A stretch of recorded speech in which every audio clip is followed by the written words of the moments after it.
Hey there, and welcome to The Explainer. I am absolutely thrilled you're hanging out with me today.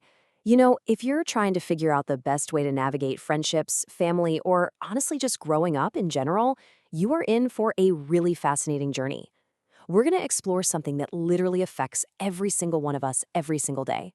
We're talking about how we treat others and, just as importantly, how we treat ourselves. We're unpacking this classic text that completely flips the script on how we look at our own behavior. So get comfortable, grab a snack if you want, because we're about to uncover some super powerful secrets about our minds and our hearts. Let's get into it. So let me ask you something right off the bat. Have you ever been hurt by someone's words? I mean, maybe a friend pointed out a mistake you made, or whispered something unkind, or maybe they just completely unfairly criticized you. It doesn't feel good, does it? No way. That little sting you get right in your chest, yeah, that is very real. And we're starting with this big idea today because, well, our words and our judgments have actual real-life power. They can be used as a weapon to really hurt people, or they can be used as an amazing tool to heal them. Now, to really understand how to handle all this power, the text we're looking at today points us straight to a super famous instruction. It says, "Judge not, that ye be not judged. For with what judgment ye judge, ye shall be judged." Okay, what does that actually mean for us? Think of it like the ultimate golden role playbook for peace and happiness. It's basically telling us that whatever energy, whatever criticism, or whatever kindness we send out into the world, that is exactly what we're going to get back. It's like a boomerang. If we want people to be super patient with our mistakes, we've got to be patient with theirs. Makes sense, right? Section 1. What are you eating? Okay, let's dive right into this.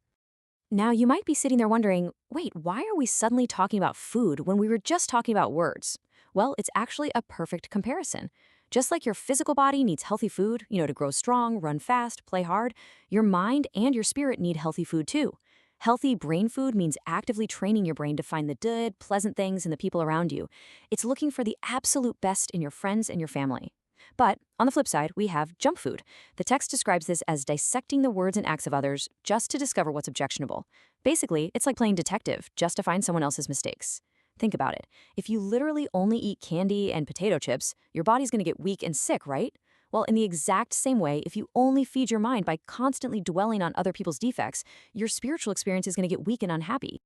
In fact, the text uses a really funny, totally old-school 19th century medical term for this exact problem. It calls it being a religious dyspepsia.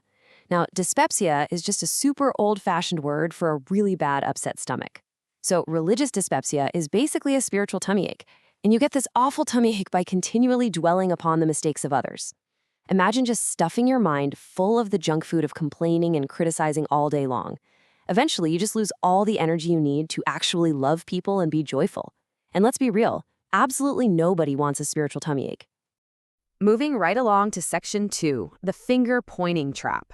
So now that we know constantly criticizing others is a lot like eating spiritual junk food, we really need to understand that it's also a trap. There is a hidden trick at play here, one that causes us to fight with our friends and family instead of actually getting along. The text warns us super clearly about this. Neglecting our own soul just to criticize someone else is actually the work of the enemy. It's a literal trap designed to cause warring and complaining instead of joy and harmony. And here's the tricky part. Notice how this bad influence doesn't always look like some super obvious cartoon monster with horns and claws. Nope. Sometimes the temptation to point fingers and judge others disguises itself as something holy or righteous. It tries to trick us into thinking we're doing a good thing by pointing out everyone else's flaws. But actually, scratch that. It's not a good thing at all. It's just a trap designed to create conflict. This means that every single day, you and I have a choice to make. We can choose wounding words, which means worrying and complaining just because someone else is making a mistake. Or we can choose healing words, building each other up in harmony and joy. The text reminds us of something absolutely crucial here. Christ has not made you a sin bearer for other people. What that means is it is definitely not your job to carry around the heavy weight of everyone else's mistakes or to constantly act like the police for their behavior. Your job? Your job is to make sure the words you speak are used to heal. Section 3, checking our own hearts. Now, what's really interesting about this next part is how it completely flips our focus. To avoid that whole finger-pointing trap we just talked about, well, it requires a total shift in our perspective. We have to put down that magnifying glass we've been using to examine everyone else, and instead pick up a mirror to look at ourselves. So how exactly do we do that? The text gives us 3 really clear, simple steps. Step 1, stop pointing fingers. Literally, just pause, take a breath. Step 2, look closely at your own actions. We're actually told we can criticize ourselves as severely as we please. And step 3, pray to God to show you what you need to remove from your own life. The author says our hearts need to be melted into tenderness and love for one another. And that melting process, it only starts when we focus on fixing our own behavior instead of our neighbors. So the absolute crucial point is perfectly captured right here in the text. The one who criticizes another gives evidence that he is the very one who needs to criticize himself. Man, think about how powerful that is. Whenever you feel that strong urge to complain about how someone else is acting, it's usually a giant flashing warning light that you need to fix something inside your own heart first. If you want to clearly see the good things, or as the text says, see the kingdom of God, you've got to clean your own glasses first, you know? Section 4, running the great race. Let's go. All right, we are heading into the final stretch here. The author compares our entire spiritual journey, our goal to grow up to be kind, loving, solid people, to running a massive grand race. And the absolute best part? There is an amazing prize waiting for us right at the finish line. The text calls this prize a crown for the overcomer. I mean, do you want it? Because I for sure do. So let me put on my coach's hat for just a second and give you the winning strategy directly from the text. First, you've got to run the race with patience. Second, do not condemn your neighbor. Seriously, don't trip over the other runners just because you're busy trying to point out their bad form.